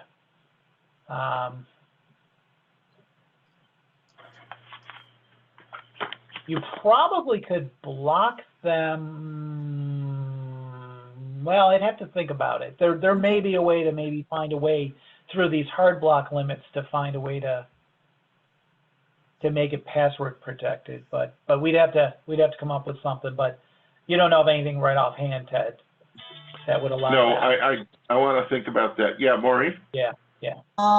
It'd probably be kind of labor intensive depending on how many users you have. But if you put like a block note or something in there, maybe that's something that would still allow maybe users to access digital resources, but a message would come up that they have, a block, and maybe that could be overridden, or at least a message coming up that says, hey, you can't check these things out to patrons who have this particular patron category. We're really kind of throwing things against the wall here, but I'll give it a try, but just a thought. I'm just trying to think if you considering. Yeah. I mean, you could definitely put a note in there, and you can actually upload that note when you load the patrons. The one big concern, though, is it's possible you may actually be able to block them right away, but then if they're blocked, you'd have to make sure that your see, that block is also going to be sent across SIP. So you have to make sure that your vendors don't block on that block. Yeah, exactly. Some of them usually only block on like expired accounts or overdue limit or, fine limit. But if some of them do block on notes, depends on the vendor, that could be something else. We'll look into we'll try to get creative here, and then we'll send Dave the any ideas that we've come up with. Sometimes I think some of the questions that fall into hand is when some of those notes or those questions pop up on the screen, the staff are able to just click yes and go on. Yeah. And that's the issue, because they don't read what's on the screen. They just see yes, click yes, and they go on. And oops, I shouldn't have done that type of thing. And that's where that hard block password comes in, and where they physically have to know that password to get past that block. What we're trying to get to. Dave, it's funny that you say that, because just about an hour ago, Myrna and I were talking about pretty much the same thing in a different scenario, but talking about exactly that. So, yeah. Yeah, I mean, it might be, a way to have checkout limits that actually are a hard block, where you could say, instead of having, there's the checkout limits, but that still says, okay, you're beyond it, but we're always thinking that staff should be able to allow it through. But if we had an actual hard block limit of total checkout, then then they'd have to do a pass. It's a double-edged sword, because some libraries want very stiff limits and without any ability to override, and other libraries want to retain the ability to make an exception anytime they want. It's tricky. Yeah. I've added this as an item for us to follow up also. Okay. Yeah. Paul, you could probably review, we have 11 minutes. So one of the bigger— Are there other questions? Are there any other questions from the team? Yeah, I have a question. when we started setting up 11 years ago or whenever it was, back then the home location for patrons was set to not assigned, or at least that's what we were taught. Has that changed? Are we supposed to be assigning patrons a home location? Well, it all Because whenever depends we print upon the- your setup. Yeah. Oh, okay, I was just gonna say, because whenever we print any reports, it ends up giving you all these different subcategories and sections, and it gets really confusing. Sure, yeah. So in your scenario, your libraries are distinct and separate, even though you're kind of all within the consortium. They're distinct and they don't really share items between themselves and all. There is a setting which I've seen libraries change, and you know, it's don't change this lightly, because we allow you to do anything in circ options, but if this setting is set this way, then depending upon how your locations are set up, you'll see, and so sometimes you may see somehow a patron got accidentally assigned to adult fiction, and you're like, you know, why is this patron assigned? And that's where, exactly like you say, you know, you'd have the unassigned in that drop down, it would list the others.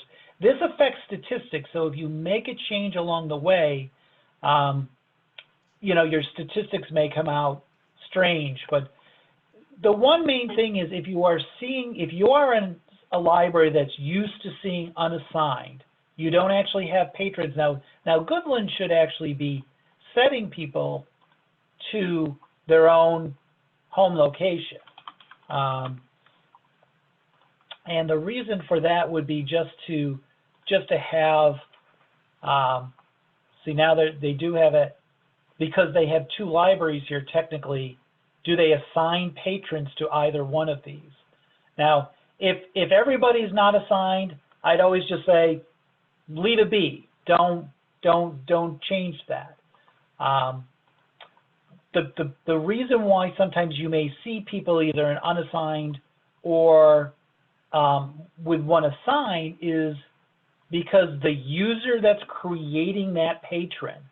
So if you had a staff user, there's some places that they don't use that unassigned, they actually have a library. If we looked at staff, that is all based upon the staff person's own home location. Now let's not use this one. So as long as this person's home location is set to, see, now they're set to Goodland Public Library. So any patron she creates will actually default to the home location of Goodland Public Library. Any transactions that are done by this user will be applied to Goodland Home Library. So I suppose the question, the thing is that you need to stop and then just say, all right, I want it to be this way, and I need to be consistent along the way. So if Karen's all set for Goodland Home Public Library, any users, any staff users, I should say, whose transactions need to be applied to a statistic should have that as their home location. If I look at AG staff. And it was actually Karen that brought this question up, because she noticed that she's got some that are set to Goodland Public, some not assigned, and then some to the school. And so she was like, what do I do here with all this? Okay. Yeah, and so note that your statistics are applied based upon the staff user. So when you see those statistics and it says unassigned, then you have to say, okay, was my user unassigned, my staff user unassigned? Was my staff user assigned to Goodland? Was the staff user who did those transactions apply, you know, belonging to that school? Now, the only thing that can be affected would be transactions that are done by the user, like renewals. If the renewal is done online by the patron, then that's where the patron's location would come into play. So one of the things you can always tell, so if she says, you know, this month I had a whole bunch of statistics, I just had no clue where they came from. You know, where did these statistics come out? So actually, let's just really quickly, we can take a quick look, go to statistics, and let's just go, and say we wanted to just look.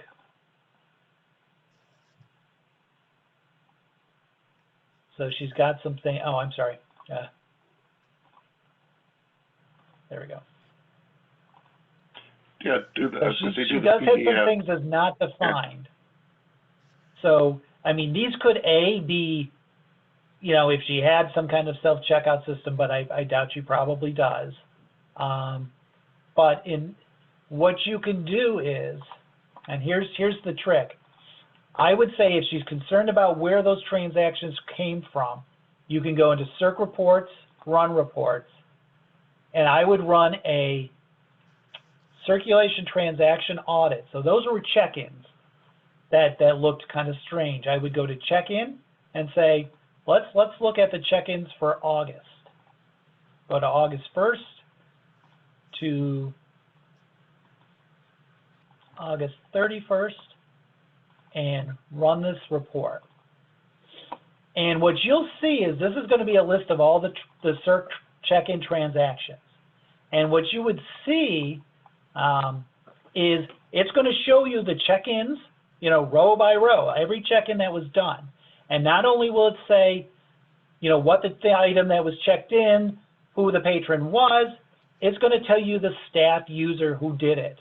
So if you're concerned about undefined ones and you're trying to get them all under Goodland, then what you need to do is look in here, and this will be your clue. Running, and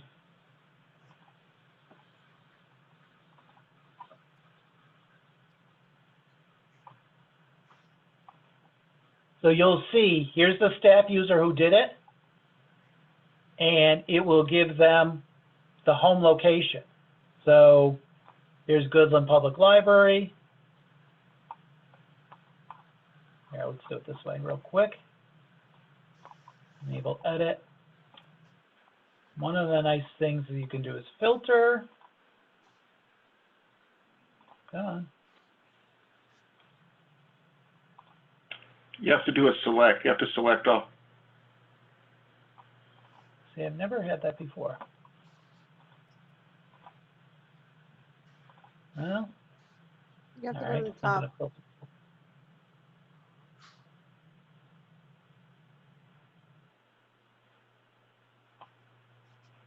Huh. Yeah. Now do your filter. Well, it's not doing it. Huh. All right. Anyway, one of the filters, yeah, I'm doing something wrong. You know how Excel can be tricky. Well, you temperamental. need to go to the top. What do you mean go to the top? To the top line. Oh, you know what? Thank you. You got to go. You got to remove these things. Yeah. Or you could just select the line that you want to filter from. Okay. Now you can do filtering. Duh. There I you was go. Looking at that wrong. Sorry. So, see now here. Let's see what the blanks are. So the cataloger account has a blank staff location. So there was one transaction that was done. So this would give me a clue, just so you know, this would give me a clue to say, hey, I need to take a quick peek at my cataloger account.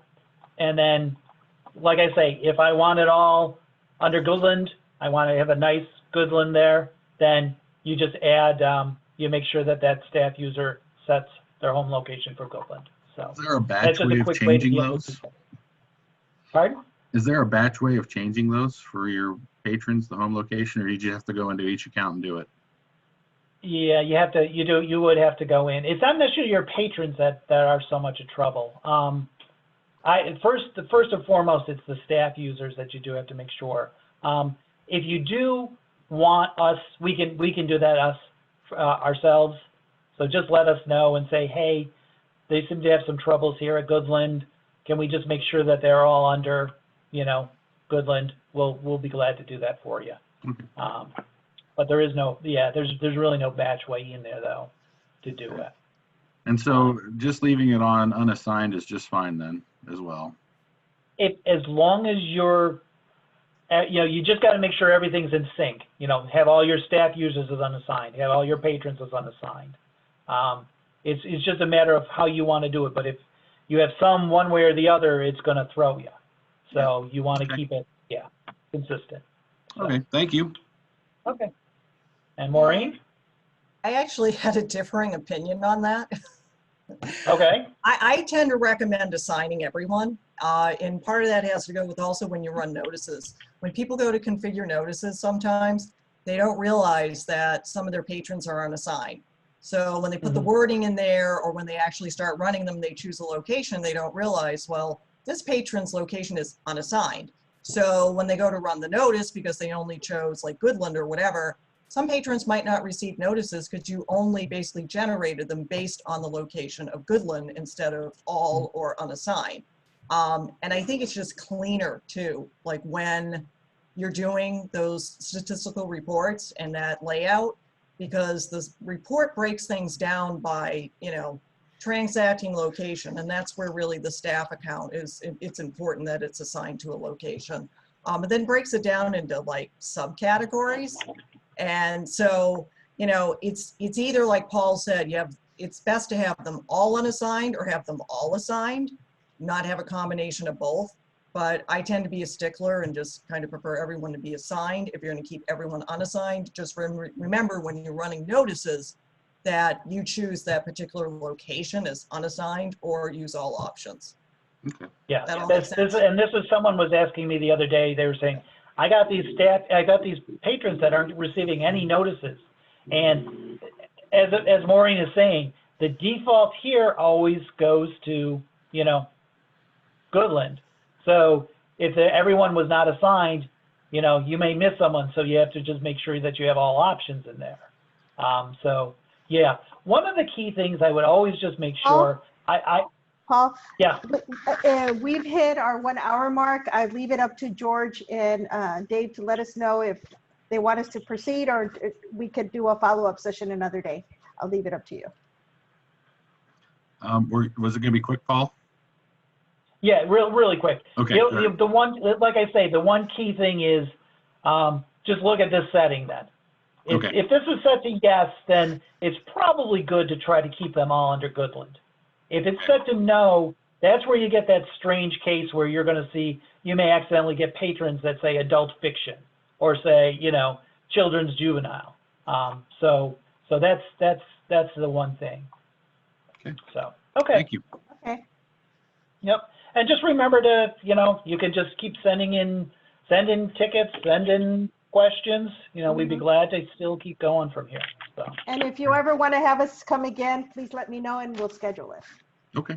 Perfect. Okay. Okay. Thank you very much. Thank you. Nice meeting everyone. Thanks for the opportunity. So. Thank you. Okay. Bye-bye. Bye-bye. And so any of our member libraries, if you do have any other questions, especially as you leave the workshop today, please let us know and we'll get them forwarded on to Autographics. So anything else before we close our workshop?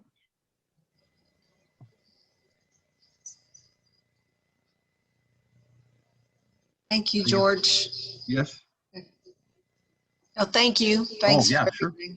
Yeah, absolutely. I kind of wonder if that Autographics was just a little higher level than what I, you know. Yeah. See, Bonnie's over there. Yeah. Not what I was thinking either. Okay, very good.